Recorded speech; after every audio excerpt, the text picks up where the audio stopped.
शुभ संध्या दोस्तों, स्वागत है आप सभी का हमारे चैनल पुष्पोम एजुकेशन में। दोस्तों, हम लोग वर्णमाला के बारे में पढ़ रहे हैं और वर्णमाला के अंतर्गत जितने भी महत्वपूर्ण बिंदु आ रहे हैं उसको मैं एक एक करके आपको बताता हुआ चल रहा हूँ। जितनी भी चीज़ें स्वर के अंतर्गत आती थीं और व्यंजन के अंतर्गत आती थीं, चूँकि एक शिक्षक का काम होता है कि वो आपको आपके नवीन ज्ञान को पूर्व ज्ञान से जोड़ते हुए लेके चले, तो हम लोग पूर्व ज्ञान को देखते हुए आगे बढ़ेंगे और आज वर्णमाला का जो टॉपिक है वह ख़त्म हो जाएगा। फिर अगली कक्षा अगले दिन से हम लोग नए टॉपिक के साथ मिलेंगे। तो हम लोग स्वर को पढ़ें। स्वर क्या होता है, जो स्वतंत्र रूप से बोले जाते हैं, इसको भी मैंने आपको बताया। और उसके 3 श्रेणियाँ होती हैं, ह्रस्व, दीर्घ और प्लुत। उसके अंतर्गत कौन कौन से वर्ड आते हैं इसकी भी चर्चा हुई थी पिछले क्लास में। फिर व्यंजन आता है। व्यंजन क्या होता है कि जो स्वरों की सहायता से बोले जाते हैं, यानी व्यंजन जो होते हैं वह स्वतंत्र नहीं होते हैं। मैं आपको बताया था कि जब हम क पढ़ते हैं तो इसके साथ अ का मिलावट रहता है, यानी जब इसके नीचे हलंत लग जाता है तो ये क्या हो जाता है, आधा हो जाता है। और इसको हम विच्छेद कर दिए हैं। जब हम अगला टॉपिक संधि पढ़ेंगे तो इसके अंतर्गत ये बातें आपको बताई जाएंगी कि संधि विच्छेद क्या होता है या फिर संधि क्या होती है। फिलहाल के लिए आप इतना जान लीजिए कि जब हम हलंत किसी वर्ड के नीचे लगा देते हैं तो आधा हो जाता है और उसका संधि विच्छेद यानी उसको अलग अलग कर देते हैं। तो इसको बताने का तात्पर्य इतना है कि जब जो व्यंजन वर्ड होते हैं वो बिना स्वरों की सहायता के नहीं बोले जाते हैं, यानी उनमें स्वरों का मिलावट ज़रूर होता है। तो जब हम इसको अलग अलग करेंगे तो ये आपका स्वर हो गया, ये आपका व्यंजन हो गया। तो यही बात है कि जो ये व्यंजन होता है इसमें देखेंगे तो यह अकेले नहीं है, स्वर भी इसके साथ है। तो जो व्यंजन होता है वह स्वरों की सहायता से बोला जाता है और इसकी 3 श्रेणियाँ होती हैं, स्पर्श, अंतस्थ और ऊष्म। इसके अंतर्गत कौन कौन से वर्ड आते हैं इसकी भी चर्चा पिछले दिनों हो गई थी। आज का टॉपिक जो है वो बहुत महत्वपूर्ण है। टॉपिक शुरू करने से पूर्व हम चाहते हैं कि आप सभी एक बार हमारी वीडियो अपने मित्रों को शेयर कर दें, ज़्यादा से ज़्यादा शेयर कर दें और एक बार इसको व्हाट्सअप स्टेटस लगा दें, टेलीग्राम में शेयर कर दें, क्योंकि ये सब करने से आपकी कोई हानि नहीं होगी।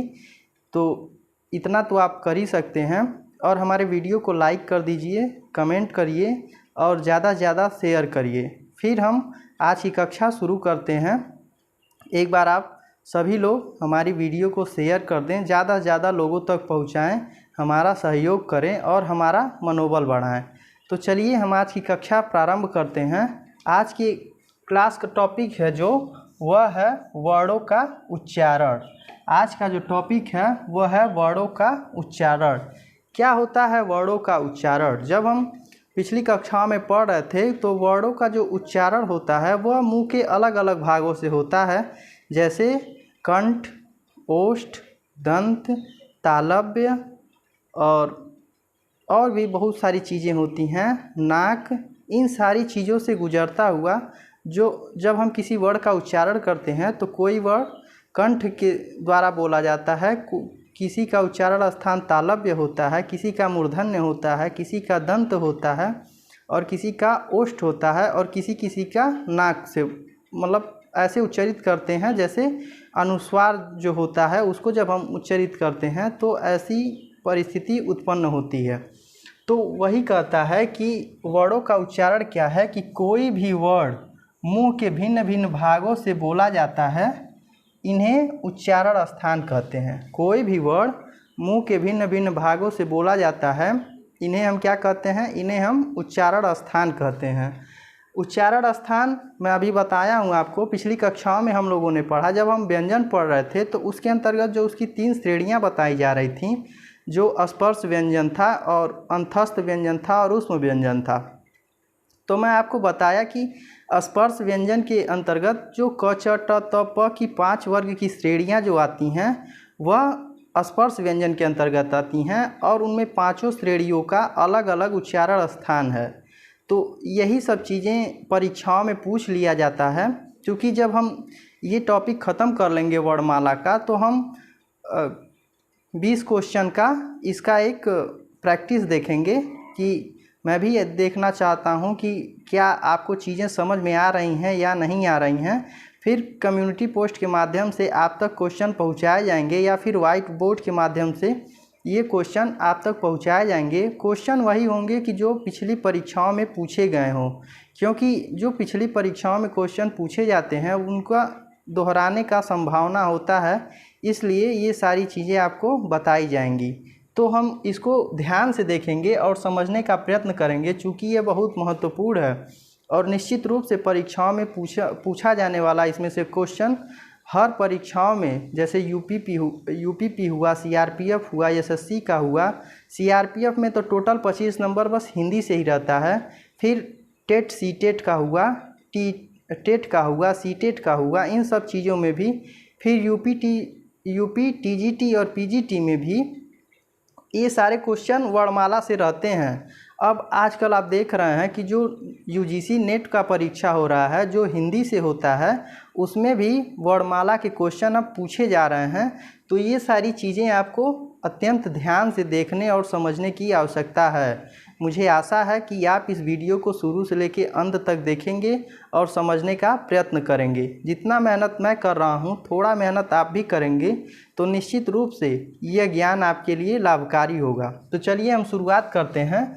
पहला, कंठ, यानी इसमें जब कहा गया है कि कोई भी वर्ण मुंह के भिन्न भिन्न भागों से बोला जाता है तो इन्हें हम उच्चारण स्थान कहते हैं। पहला उच्चारण स्थान जो है कंठ है। कंठ को हम देखेंगे कि इसके अंतर्गत कौन कौन से वर्ण आते हैं।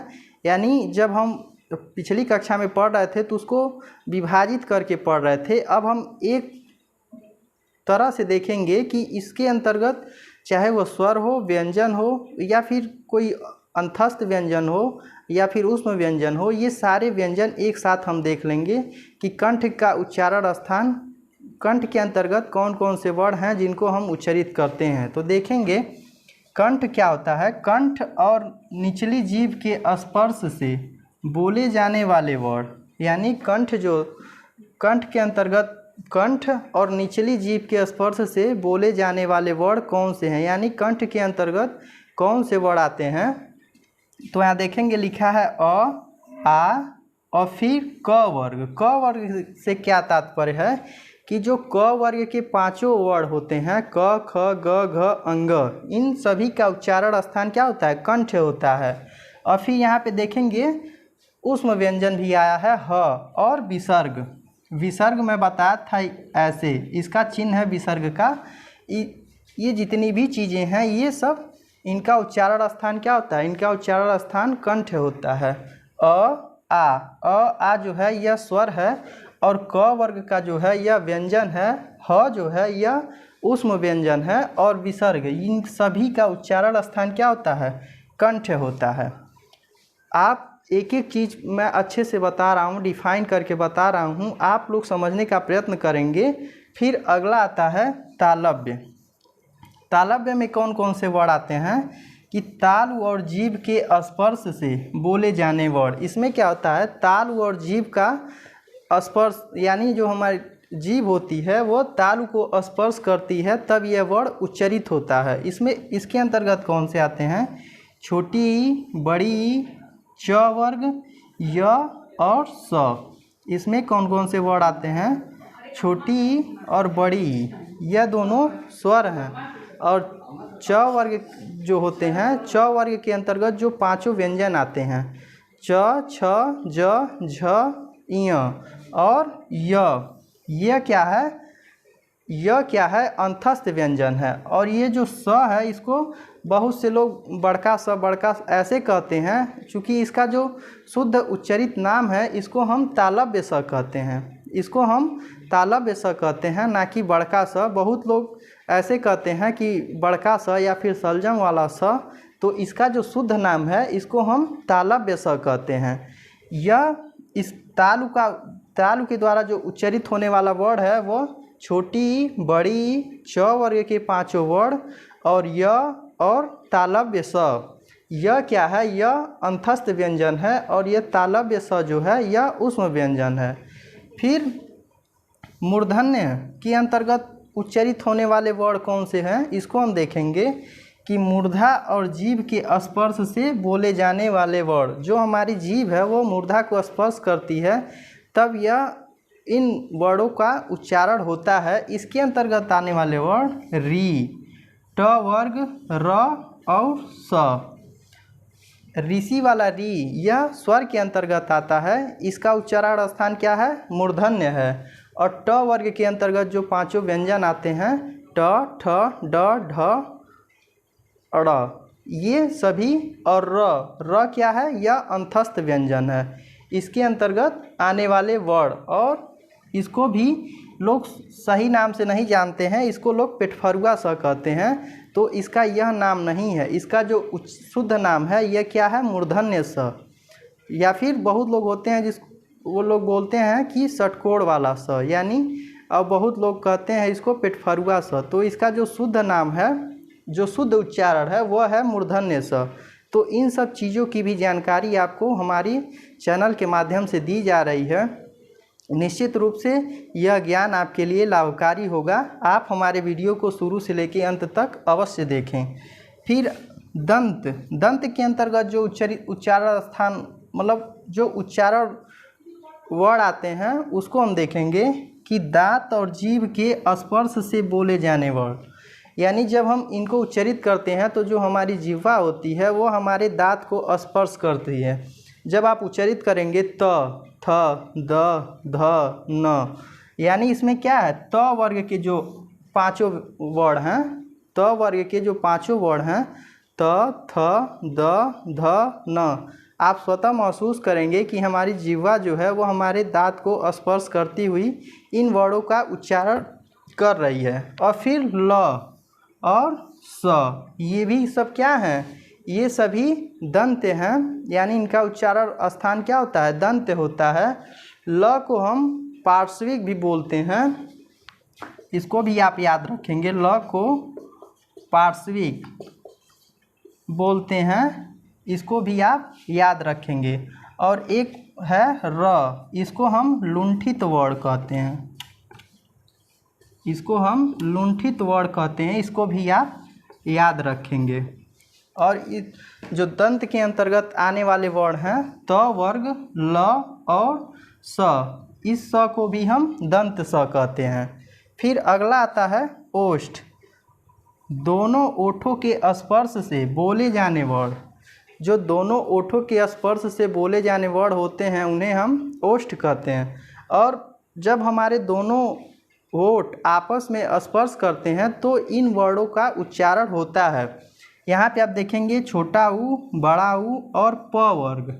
जब प वर्ग को आप उच्चारित करेंगे प, फ, ब, भ, म, तो आपको स्वतः ही महसूस होगा कि जो हमारे दोनों ओठ हैं वो आपस में स्पर्श हो रहे हैं। तो वही यहाँ पे कहने का तात्पर्य इतना ही है कि जब हमारे दोनों होठ आपस में स्पर्श हो, यानी एक ओठ दूसरे ओठ को स्पर्श करे, तो वहाँ पे क्या होता है, वहाँ पे ओष्ठ होता है। इसके अंतर्गत छोटा ऊ, बड़ा ऊ और प वर्ग के अंतर्गत आने वाले सभी व्यंजन आते हैं। फिर अगला आता है कंठ तालव्य। यहाँ थोड़ा ध्यान देंगे कि कंठ तालव्य, कंठोष्ठ और दंतोष्ठ, इसमें से बहुत सारे क्वेश्चन परीक्षाओं में पूछे जाते हैं, तो इन चीज़ों को ध्यान देना अति महत्वपूर्ण है।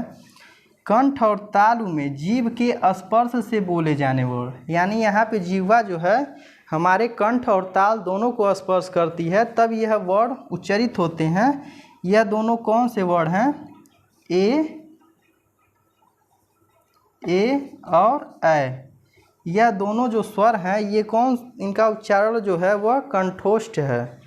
और इनका जो उच्चारण स्थान है कंठ तालव्य है। यहाँ पे आप देखेंगे कंठोष्ठ, कंठोष्ठ के अंतर्गत ओ और औ, यह दो वर्ण आते हैं, ये भी स्वर हैं।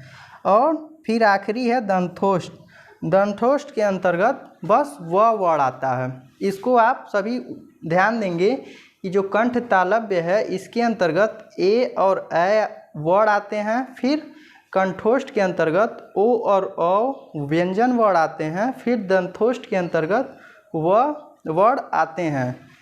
तो आप ये जो चार्ट है इसको यदि आप चाहें तो स्क्रीनशॉट ले सकते हैं, या फिर आप कहीं नोट कर सकते हैं, या फिर वीडियो को अगर बार बार आप देखते हैं, 2-3 बार अगर देख लेते हैं तो ये चीज़ें आपको याद हो जाती हैं। तो आप वीडियो को शुरू से लेकर अंत तक ज़रूर देखें, और ये टॉपिक अत्यंत महत्वपूर्ण है। इससे निश्चित रूप से क्वेश्चन आते हैं, आप ज़रूर इसे देखें। मुझे आशा है कि आप वीडियो को शुरू से लेकर आखिरी तक अवश्य देखेंगे और हमारी वीडियो को लाइक करेंगे, शेयर करेंगे, कमेंट करेंगे। फिर अगली कक्षा में हम लोग संधि के बारे में पढ़ेंगे या फिर इसके कुछ प्रैक्टिस क्वेश्चन को हल करेंगे। आज के लिए इतना ही, फिर हम अगली कक्षा में मिलते हैं। धन्यवाद।